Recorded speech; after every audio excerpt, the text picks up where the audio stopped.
The Post has been, with the Library of Congress, a proud sponsor of the festival since its inception in 2001, and we're happy to maintain that tradition under our new ownership. While sharp readers like to be tested by encounters with contrarian positions, rebukes to conventional wisdom, you only have to look at the 5 myths feature of the Post-Sunday Outlook section every Sunday to know what I'm talking about. Our next author, Ian Morris, is a myth shatterer par excellence. A professor of classics and history at Stanford University, Morris has written numerous scholarly articles and books on archaeology and history. Recently, however, he has drawn upon his knowledge of the world's civilizations to paint with a broader brush. In 2010, he published Why the West Rules for Now, an examination of what has given Western civilization its primacy in our world. And this year he gave us War, What Is It Good For?, a title based on the old Motown song in which the 2-word answer is absolutely nothing. But Morris has a somewhat different take. In his view, war has made important contributions. The demands of war making have required rulers to organize their societies into complex clusters and able to guarantee internal peace and give rise to prosperity. War against outsiders, then, can work to better conditions within a state. This is obviously a controversial position, which it will be fascinating to hear its author discuss. Ladies and gentlemen, please welcome Ian Morris.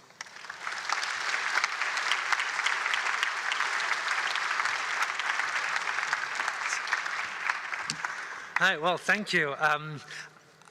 It's great to be here, and I'd like to thank the festival organizers for inviting me, and Eric Garcia for making sure I made my way to the right room, and the good people at Farrar, Straus and Giroux who published my book and arranged the whole thing.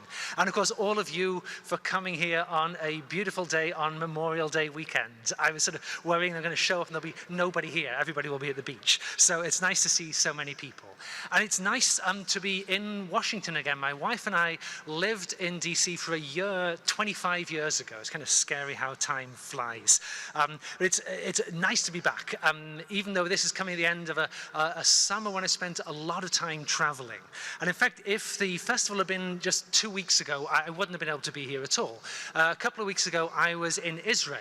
I was part of a group that went out there invited by the Yitzhak Rabin Center. We were traveling around, and part of our travels took us to a little place called Kerem Shalom, which is on the border with the Gaza Strip. It's the last place still open where supplies and food and stuff could go into the Gaza Strip from Israel. And when we were there was no actual shooting going on while we were there, because obviously they wouldn't have taken us there if the people had been shooting each other. But just 48 hours before, it had been under mortar fire from the Gaza Strip, and the guys who worked there very proudly showed us their little collection of mortar bomb bits they'd been gathering up over the previous few days. And while we were out in Israel, it's this week-long trip, we got to talk to a lot of interesting people, got to talk to some very high-ranking people on the Israeli side and on the Palestinian side, and the mayor of an Arab Israeli town. But then also we talked to quite a few soldiers in the Israel Defense Force. But one of the things that struck me a lot while we were there is that everybody we talked to had kind of the same vision in mind for what they wanted. They wanted a peaceful outcome to all the problems. They wanted to be able to live quietly and raise their families. And yet a lot of the people we talked to were very clear that the way to get to a peaceful solution was by being violent now. And we heard this from people on both sides. The way to get there was by being violent. But people seem to have a lot of trouble explaining how the violence was going to lead to the peaceful outcome. And my sense of it is, looking back over history, this is often true, that when you're living through a set of events, it's very difficult to put them into a bigger context. And you're dealing with the sort of headlines and the horrible things happening every day. It can be very hard to see how it fits into a bigger story. And that is largely why I wrote this book. What was the book called? War, What Is It Good For? That's largely why I wrote this book, to try to see if, by putting the events of the world we're living through into a larger perspective, can we make better sense of what's going on? Well, as you heard in the introduction, I take the title of my book from the Motown classic, War, What Is It Good For? The answer, as clearly a lot of people in the audience know, absolutely nothing.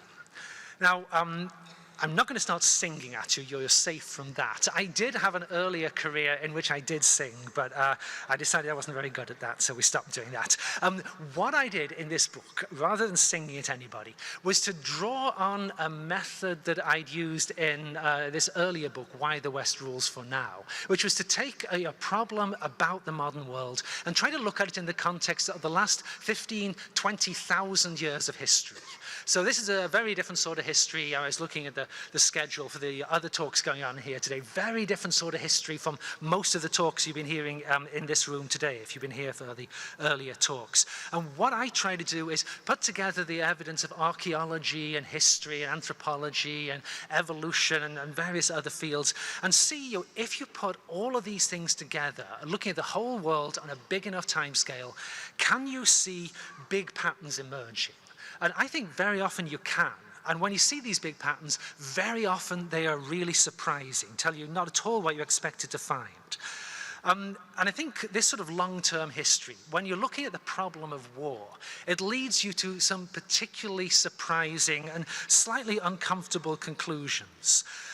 It suggests that the song got the answer at least partly wrong. To say war is good for absolutely nothing, that is not completely true.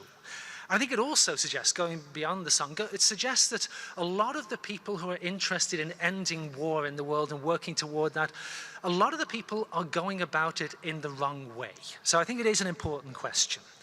So, okay, it's a paradoxical and uncomfortable kind of claim to make. But war, when you look at the big picture, war has been good for something.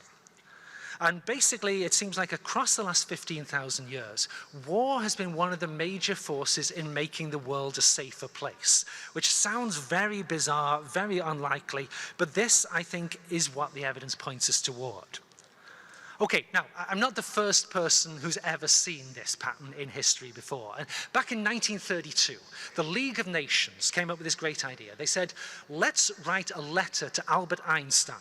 And let's say in this letter, we'll say, Dear Professor Einstein, we would like you to write to somebody really important, your choice who, and we'd like you to ask this person a really important question. And it's your choice what the question is. And please feel free to get into a fight with this important person. So Einstein says, well, what shall I do? And he decides, I will write to Sigmund Freud. So he writes to Sigmund Freud, and he says to Freud in his letter, is there any way of delivering humanity from the menace of war? So this is Einstein's question to Freud. And Freud writes back to him, and clearly this letter that Freud writes, this is not what Einstein was expecting to get. And they begin an exchange of letters that goes on for a while, and there's an exhibit of them going on at the moment in London at the Freud Museum. But Freud writes back this long letter, and at one point in the letter, he says to Einstein, paradoxical as it sounds, we must admit that warfare well might serve to pave the way to that unbroken peace we so desire. Freud, I think, saw basically the same thing I saw when I looked at long-term history, that war seems to play a part in creating peace. And Freud, I think, was right in saying this, but when Freud was saying it back 70-odd years ago, we really didn't have much evidence. Now I think we've got a lot more evidence to see how all of this works. So, okay, what I want to do then in the time I've got left, I want to talk a little bit about the claims I make in this book. It seems to me there are 4 things we have to understand to see how war has functioned in long-term world history. I'm actually going to talk about 3 of them, otherwise we'll be here all night, and I assume nobody wants that. So I'm going to talk about the 3 main claims I try to make in my book, go through each of them in turn, and then just say a few words at the end so by way of conclusion to pull it all together. So, okay, the first of these claims, the biggest one, the most important one for the book, is this idea that by fighting wars, people have created larger, more organized societies that have reduced the risk that their members are going to die violently. I think this is kind of one of the very, very biggest things that's happened in human history. But to see it happening, you've got to go back a long way. You've got to look at the whole world across the last 10,000 years or so. And if you do that, like say if we could time machine ourselves back 10,000 years to the later phases of the Stone Age, what you would find is that nearly everybody in the world 10,000 years ago lives in very small society. Actually, am I going too fast for the signing? I drank way too much coffee today. Nearly everybody in the world lived in very small groups. Typically, like a dozen or so people is the group you'll live in.